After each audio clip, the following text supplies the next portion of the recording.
What's up, guys? It's me, G-Bugger2, and we're here to finally conclude our part of Marvel's Fire Sports Hope. Usually I'll be here just in the Mushroom Kingdom, just, walking around. But if you guys don't know, I actually can't travel back to the Mushroom Kingdom. It's only just the planets. It's only the 5 planets, so I can't actually work back. But, so I just decided to go ahead and just conclude this whole entire series here at Beacon Beach. Because, it's a bright sunny day. Usually nothing wrong's going on. Except for, giant chicken over there. But, it's fine.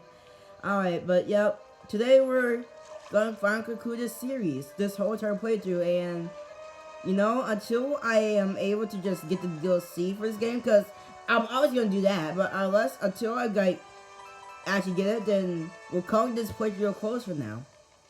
That's just it. We did the main story. We 100% everything last part. We 100% Beardell Mesa.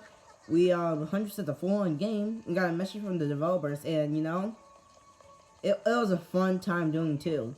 This whole game was so much fun. So really, I just want to go ahead and conclude my thoughts on this game and how much I really enjoyed it and how the story went on through. So really, all I say is just let's just get to it. Well, firstly, I want to go ahead and talk about the overall battle system now. Now, in the first game, it was a whole entire grid where you had to go ahead and go somewhere. It was not really like this game.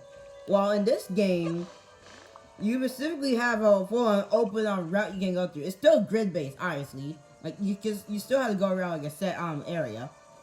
But now it's just for you to roam around them, and it's so much better in the first game. Because sometimes the first game will make you go somewhere and move somewhere where you didn't want to go, because imagine this. There's something in the battlefield that has an explosion hitbox, and you can see that hitbox of where it's gonna be. The first game you will be able to avoid it, but sometimes the game will make you reroute towards the area just for faster movement, which that is just not the best in the first game. It's kind of got annoying. Also, sometimes you'll be able to move somewhere and you didn't mean to make that action, but you're stuck there.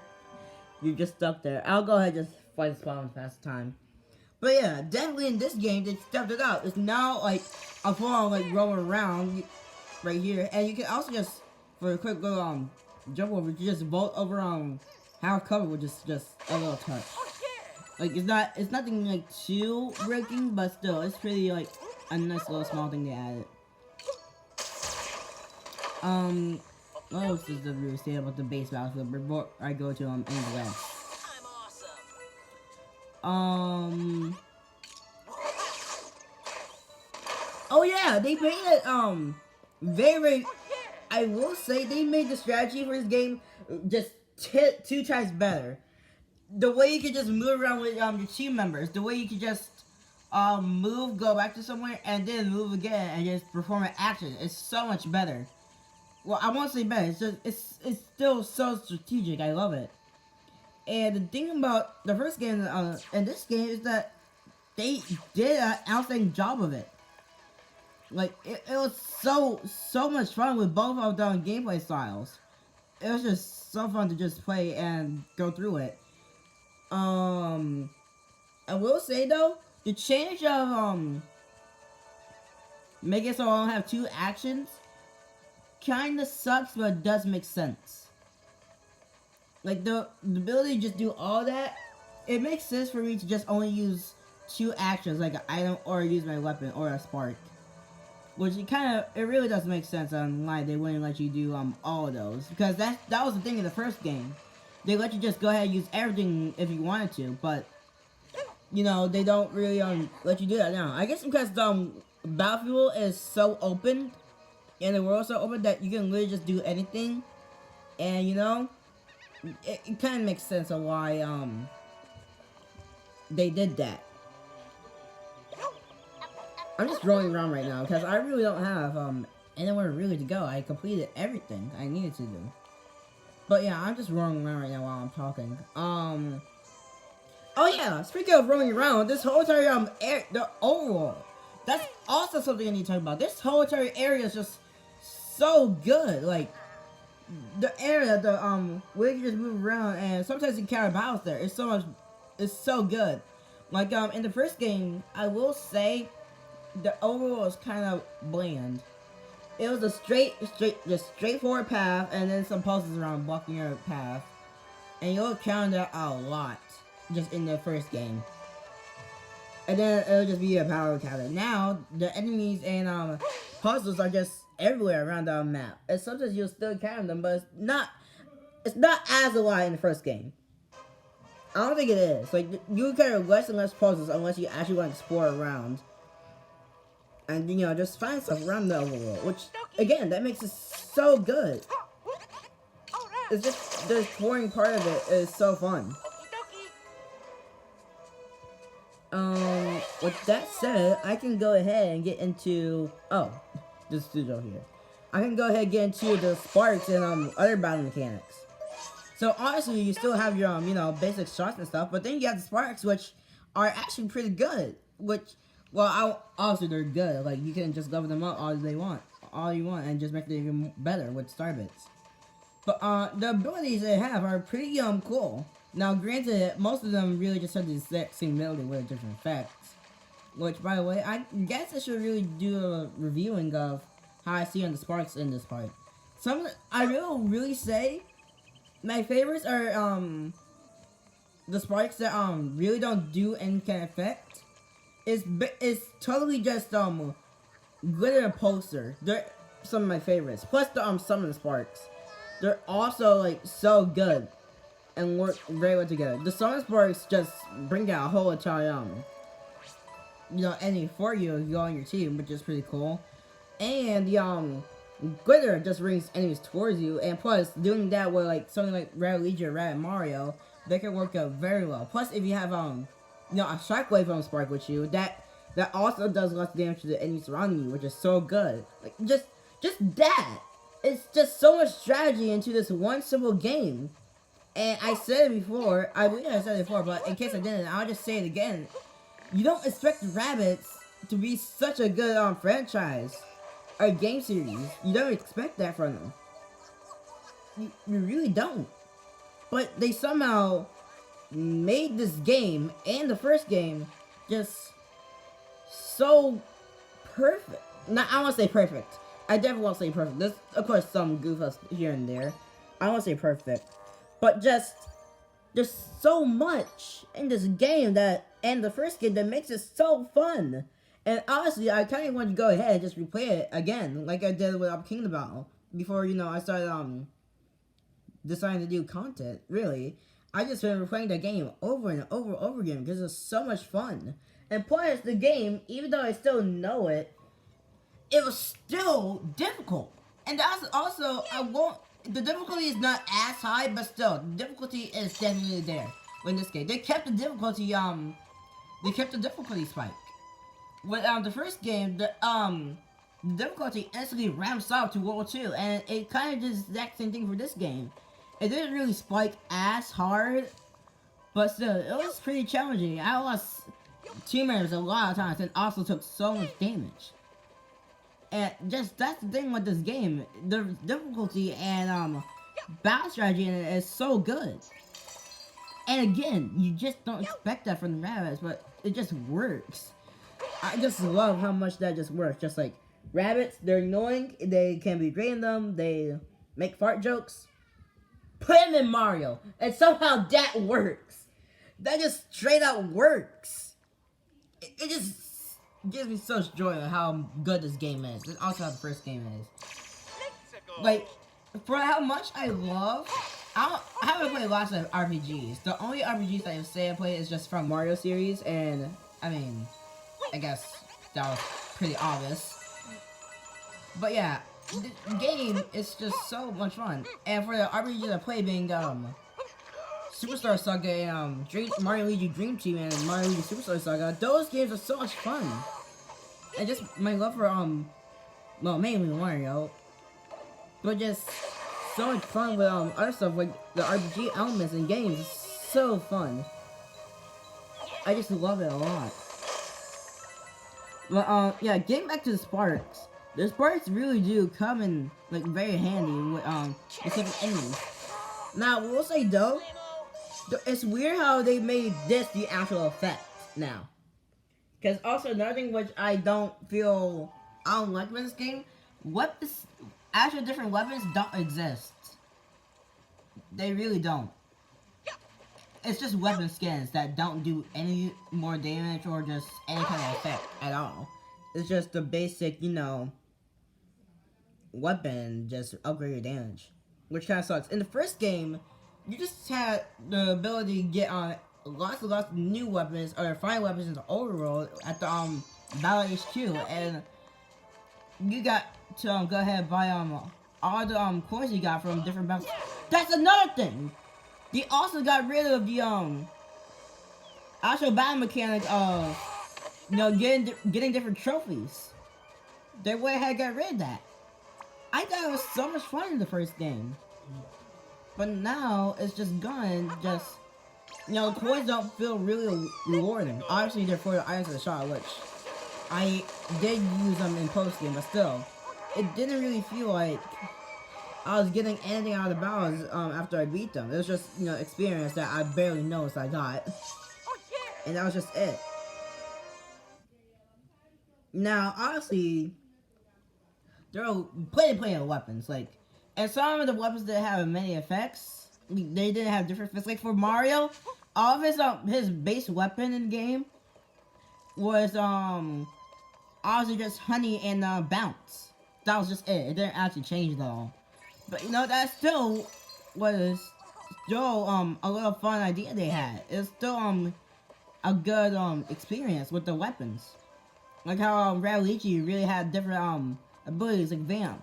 Another thing, they got rid of some of the stuff in this game, some of the abilities in the first game. Like they got rid of Vamp, they got rid of Peach's team jump shield and gave it to Rabbid Peach. Rabbid Peach doesn't have your shield. Rabbid Mario doesn't have your shield. Yoshi and Rabbid Yoshi are not even in this game. They're just not here, which, it sucks. Because they were actually pretty good. Rabbid Yoshi was definitely just absolutely busted in the first game. Let's all be honest. His outro was actually just amazing. Being able to just negate all damage. And not only that, go ahead and just do multiple little damage. It's just his weapon in the first game is just what Rabbid Yoshi is now. Also interesting that every character in this game has a different weapon. Like the first game where they each had a specific, both Rabbid Mario and Rabbid Peach both have a boom shot. Both Mario and Rabbid Peach had a blaster. And really the only Luigi, Rabbid Luigi, Yoshi, and Rabbid Yoshi were the only ones. Oh wait, okay, no. Both the Yoshis in the first game had a Robo Bang, which was just a Gatling gun. So yeah, only Rabbid Luigi and Luigi were the only ones with an actual unique weapon with them, being the Borb and just Luigi's long range shot with his sniper, just being his vacuum, which is just so funny. And really, it kind of takes the uniqueness out of it since it's not really in this game anymore. I don't know, but it just feels so weird that they got rid of the whole shop aspect in this game. I guess because it's not really needed anymore, but still, it's so weird. Anyways, though, what is this need to say? Oh yeah, the sparks. I had to continue. Just no more. I'm gonna talk about the sparks. The sparks. Some of them are pretty good. Their eyes are still pretty good, but it's just weird how there's not lots of the type turbocharge. Well, it makes sense why there's only one of those, but some of them are just I don't know. I don't really say it, but it's something feels missing out some of them. I don't know. I kind of wish there was a lot more sparks that you got in the main game, because you only get 30 out of them, and that's it. And it was just those. And it kind of felt, just basic in a way. Because you kept on getting the same exact spark with the same exact side effect, like fire, ice, all that. Speaking of which, they changed how effects work in this game. Vamp does not stay on an enemy; it only goes to one hero. They took. They also got rid of Rabbids' Vamp Dash. They gave him Weakness Dash. They went ahead and made it. Honey doesn't exist anymore, and the replacement for Honey is Freeze. And Freeze doesn't even get rid of enemies' specials anymore. It just freezes them in place. They just sort of changed so much that it doesn't really fit with me as the first game. Like, the effects how they were like pretty cool in the first game, but since they took most of them out, it just doesn't really work. Now, push and bounce are still the same. Bounce is now Splash, and push is now Gust, which really, no, I don't want to do that. It didn't really seem like there was no reason to change that, but they just did. It's still the exact same. But still, it's just a minor change, which is still weird. But yeah, they also, but within that, they gave enemies weaknesses and resistances, I guess. Because of that. Like how these enemies right here are specifically weak to fire and weak to ice. No enemy in the first game was actually weak to a side effect. They always got hit by it no matter what. And it just never stopped them. Also, I just trapped Mario here to take damage. It should be fine. Yeah, it's just 20. But yeah, they really just changed it. They still made it work. But still. What is there really to say about the sparks? I guess there's really not much. Yeah, I really got done with everything I wanted to say about the sparks and how the battle system works. I don't think I'm missing anything else. Okay. I really want to get into the bosses in this game. Now, there isn't as many bosses in this game as the first game. Because you only fight about... I don't really know. Because the giant enemies don't count as bosses. They don't. They're just giant enemies and just very hard. I'm not gonna count them as, boss fights. Because they're not. They're not a specific objective needed. It's just for a side quest. But, speaking of which, the bosses you fight is the giant wall called the First World, Midnight, actually, I don't believe there's a boss after that. Who else do you fight? You fight Bedrock, you fight Daphne, you fight the giant Wiggler.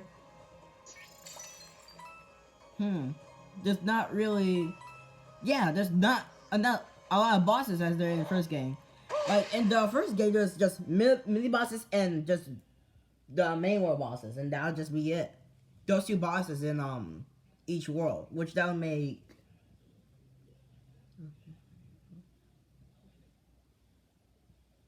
8 bosses in the whole entire game. Plus adding on the well, I won't add on the ultimate challenges. Speaking of challenges, there are no challenges in this game either. I always count Madame Shroud, which that sucks. It's just a side quest. It really counts as a challenger though. But yeah, there are no challenges to this game at all. It's just the battles and just some side quests. There's no ultimate challenges or just hard or difficult challenge you have to go through in the game. It kind of sucks out of that. Because there's nothing else to do besides that. And the challenges in the first game were so, unique in a way, where you have to sometimes just survive. Well, you don't have to survive, you just have to, reach area, or something like that. But really, they took most of that out, and then put it in this game.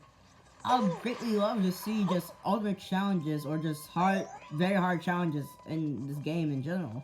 Because that would be so much fun. But nope, they sadly took it out. And not much of a fan of it because the challenge was so much fun, but they just took it out. Getting to the bosses and characters really. Midnight was the only boss that had trouble out this whole entire game.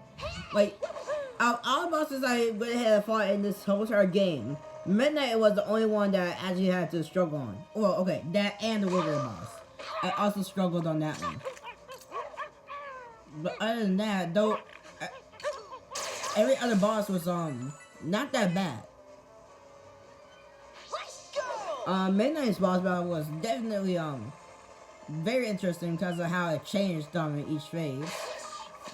Bedrock was pretty straightforward because of how you gotta just plan it out and where you needed her to go and land on TNT. So that was like pretty self-explanatory. Destiny's boss battle was, I will say, it was also, you know, very difficult. It's challenging because of how she could just see all over the place and just see the whole entire battlefield. Her battlefield also changed as well. Like, it also changed somehow after each phase. And then the final boss, Cursa, that wasn't so bad. Like, that wasn't so bad at all. I took some damage, but like, it wasn't that hard. I will say though, I just have to keep on admitting that I did lose I almost lost a full-on team in that battle. I almost lost, I believe it was Luigi and Radamar and Rabbid Luigi on the right side, the right island. But still, that boss was just pretty straightforward. But still, the bosses were pretty cool. What else is there really to get into?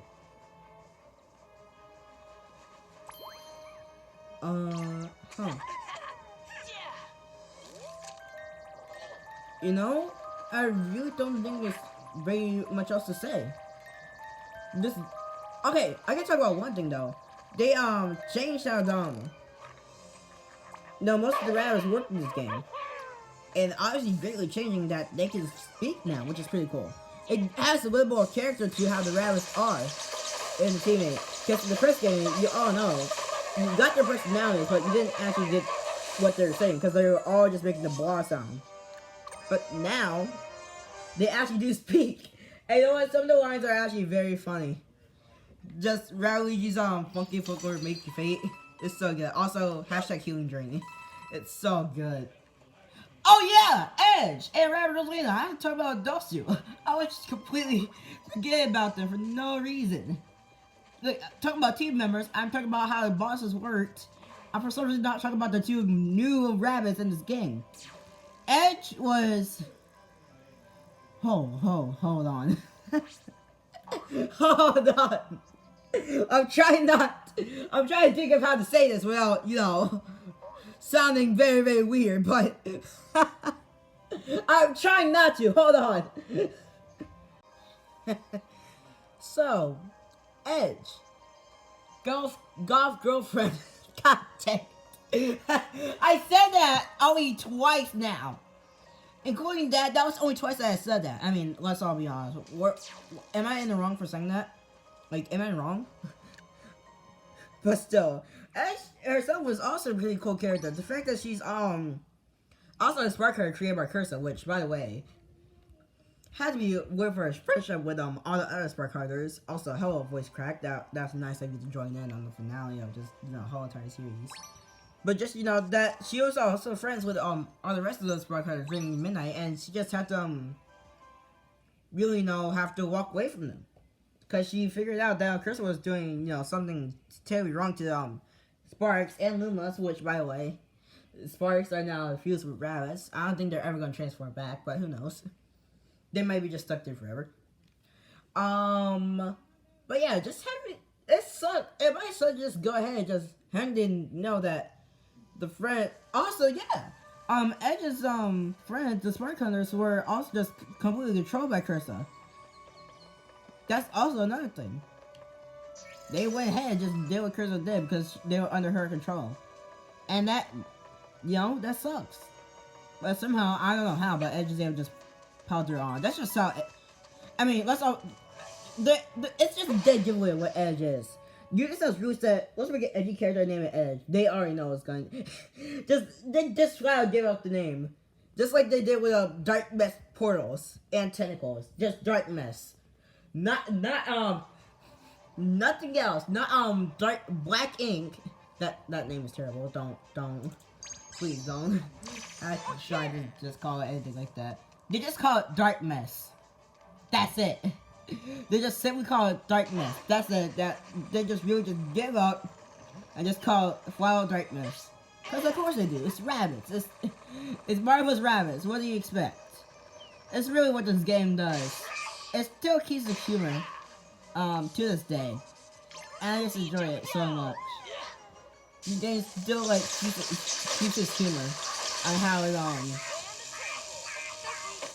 just how the Rabbids just took over the world. Really. Also, that doesn't really explain how, you know, Rabbids got here. Well, Rabbids just do whatever they want. Let's all be honest. Like, they can just be in a store at a mall somehow, and you wonder how they got there, and you shouldn't even question it. It's just Rabbids. They got there because they flew up there or something. Or they just took the ship with us. I don't know. But they're here. Yeah, it still keeps in bay how, the Rabbids, you know, still have, like, made chaos around the world. And with that, they're still around, you know, causing mischief. You can still see them around, like, doing something to, like, or just messing around with each other. Like in the first game. Also, speaking of Rabbids, I'm gonna go ahead and talk about the wardens in this game. The wardens were, pretty interesting of, you know, just basically saying, you know, just the big squad rabbit in the whole entire planet. There's a whole entire leader of the planet, being, Augie, Woodrow, Captain Orion, and, Bia. Also, Mama. They didn't get much, you know, time with the game. They were just there to, you know, like, teach help us. But still, they're just pretty cool characters. And I'm glad they gave, like, so much rare and small design. Also, I just absolutely obliterated everyone with that. There we go. I also had this one battle on screen where an enemy died and I didn't even do anything. Like, I literally just started the game. Started the battle. And an enemy just flat out died out of nowhere. So that happened. But yeah, the wardens were pretty cool. Augie being just, you know, a flat, you know, just being a flat of mistake, which sucks. It's just so sad for him. But, you know, he had the Rabbids just kept being a leader what he thought he was. And took over the Rabbids in Beacon Beach. Captain Orion, looking over Rabbid Rosalina, I completely just skipped over the fact I was talking about Edge and Rabbid Rosalina. Then I just skipped over Rabbid Rosalina and went to Sparks. I completely worked for that, but you know, it's fine. It's been a whole entire thing with this playthrough. Yeah, Captain Orion being in touch with Rabbid Rosalina. Now, I can't quite remember if they were, well, all I know is just Captain Orion was taking care of Rabbid Rosalina. That was the thing with him. He made sure to just protect her at all costs. And just help her out. Also leading a ship just out into falling out of space. Is that gonna hit? Oh, okay, yes it is. But yeah, he made his own place to go ahead and protect Rabbid Rosalina, which he did. Right before the darkness happened. He tried though. Like, we can still give him props that he tried. He didn't do a good job on it though. But still, he tried. Woodrow was just depressed. He was just depression. I'm just gonna go ahead and make it that just small thing with that. He was depressed. He made the planet terrible. He crashed our ship. But we're not gonna forget about that. He crashed our ship by telling a poem about tragedy and how the world's going bad. But you know, that's what he is. He's a poet. He's tragedy. You know, he's basically just Shakespeare, but cuckoo. You know what I mean? You know, way sadder. Also, he's very, very big. Like, if I go to Woodrow, like, look at him over there. Like, I think it's because he has a tiny head, also tiny hands, and like, literally the only thing that he's actually just tiny. His whole entire body, but just, you know, his top area, that's the only big part. But yeah, that's what he just was. Also, he has a little tiny hat. That's just ice cream on top of that. That's amazing. But yeah, Witcher was pretty cool too. Before I go to what Bia, let me also talk about Red Rosalina, how she was in the battle. Red Rosalina was just mood, first of all. Just get her characteristic out of it. She was just mood, that was it. Like, she was just so lazy. You know, what fits how Rosalina can probably be if she just, you know, wasn't an actual galactic princess. But yeah, it's just complete opposite of what really, real Rosalina is. And you know what? That's what the Rabbids perfectly do. The heroes in this game are perfectly what the, real characters are not. Rabbid Mario, he wants all flame and glory, but he sucks at it. I won't say he sucks. I won't say he sucks. It's just, he gets easily just, you know, messed up. Red Luigi, he's always playful and, you know, is not afraid to just jump in. Red Peach cares about herself. Queen. Taking selfies, you know. And Rosalina pretty just describes that too. It's so much characteristic with the Rabbids still. I can't get over that. They put in so much good character in this game. Yeah, Red Rosalina was also pretty cool, and she also felt kind of broken to me. Like, I actually have, a tier list, I would say, on how I use the, partners in this game, and how, I use teammates, and who I use most, or who I thought was just so good. Red Luigi and Red Rosalina turned out to be just amazing, and at the top of the tier list. Red Luigi, for the obvious reason, how he can hit literally almost every enemy on the battlefield, and how good I made him. And Red Rosalina with her anomaly ability, just to put enemies in stasis so they can't move for a whole entire turn, or even 2 turns. And you know, I don't know, it's just because I haven't drank anything the whole day, but my voice is kind of getting like scratchy. I might need to drink something after recording. Or after this session. But yeah, Red Rosalina was very good. Also the fact that she could just break through a whole entire cover with her ability, which was not a thing with the first game. If you use the Robobang with any other character, that cover will still be blocking it. But no, it just actually just blasts through it, which is pretty cool. Speaking of everyone's weapons, like I said before, they all have different weapons now. They all have their own individual weapons. So Mario has a dual weapon where he can hit 2 targets at once instead of just 1, which is pretty cool. Also, I never got to experience it, but he also has the ability to team jump from that was the wrong way. He's able to shoot from team jump after it if he's in enemy's range, which is pretty cool. Red Peach, her triple troll, it can go ahead and ignore cover, and also has 3 targets now, which is pretty cool. Also, it's just her phone, which is amazing. Boom. And there we go. Like I said just not too long ago, Red Luigi is able to just hit every enemy on the battlefield, and he just keep on hitting enemies over and over again, just from far distance. Well, not that much of far distance, because you still need to get like a little close to them. But yeah, after it changed after one enemy, you can just go very, very far to the next one, just out of his user range, which is pretty cool. Luigi's bow is technically the same. Excuse me. Except for the one thing that, the farther that he is, he does more damage. That's what makes it so good, too, about Luigi's weapon. If he's farther away, he does way, way more damage. And the fact that he also has long range with that is honestly, it's just so good. Cause with him being a sniper, it just does so much damage. Okay, there we go. Peach now has she still has like a boom shot. It still doesn't spread around range, so it's not too different. But Peach's new ability protection, I won't say really new, it was in the first game, but since they changed it, it now actually protects heroes from all damage. But in return, it only does it for a specific amount of hits. which if you upgrade that more, it actually has an explosion around it, so if you get hit with it, it does damage to the enemy, which is so cool. Red Mario was also pretty good too. The thing with Red Mario though that really changed is that he can hit anywhere. If he's in range, he can hit from anywhere. He can hit below him, he can hit above him, he can literally hit in front of him. He can hit just a wide range of enemies. And it really works out for him.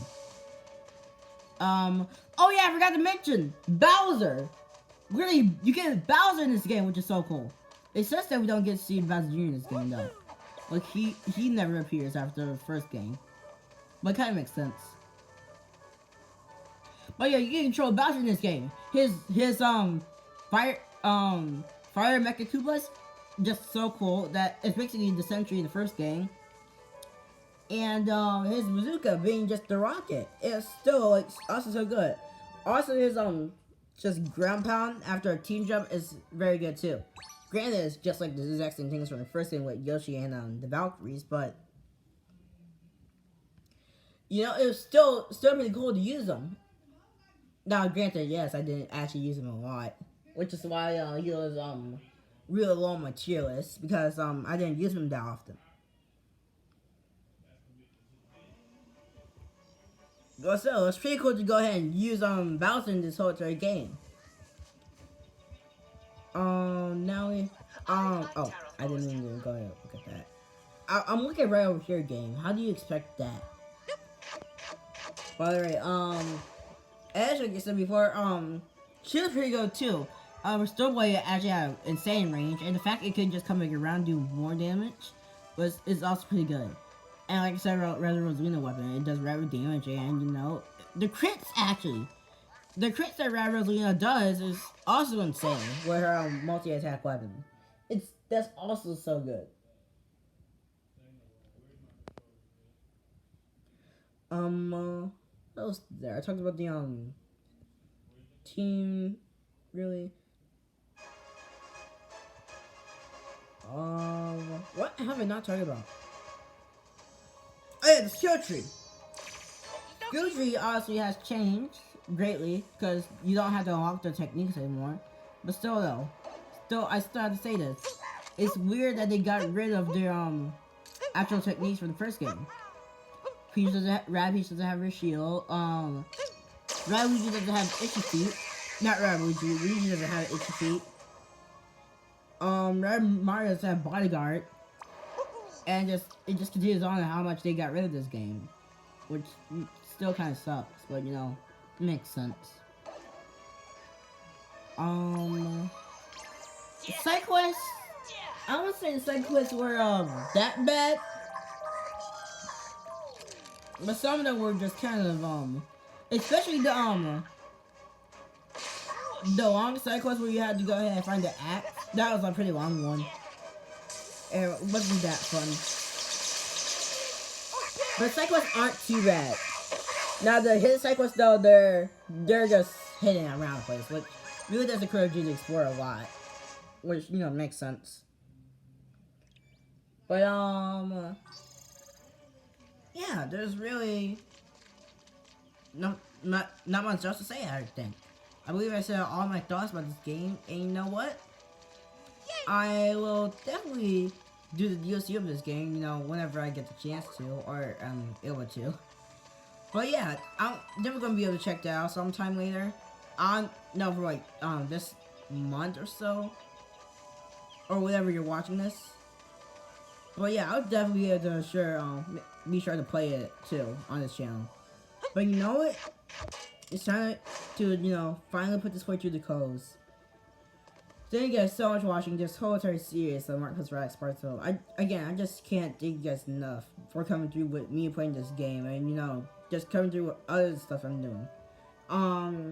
Make sure to go ahead. We're about to I finished my Mario Part 2, and I'm about to do the epilogue to that. Make sure to go ahead and see Splatoon 3 playthrough that's going on right now, because I believe we're so close to finishing that. But yeah, thank you guys so much for coming through this game. This game has been so good. It's been a blast. I definitely would probably play again at my own time. But you know what? It's time to finally put this to close. I'm sorry. I just don't want to see this game go away. Like, I want to end this game. It's so fun. It's so good. But you know, all good things must come to an end. Thank you guys so much for watching this whole playthrough with me.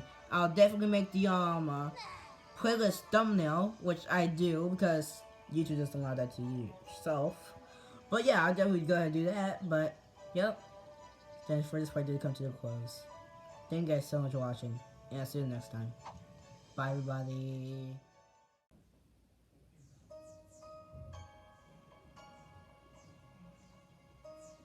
Mm.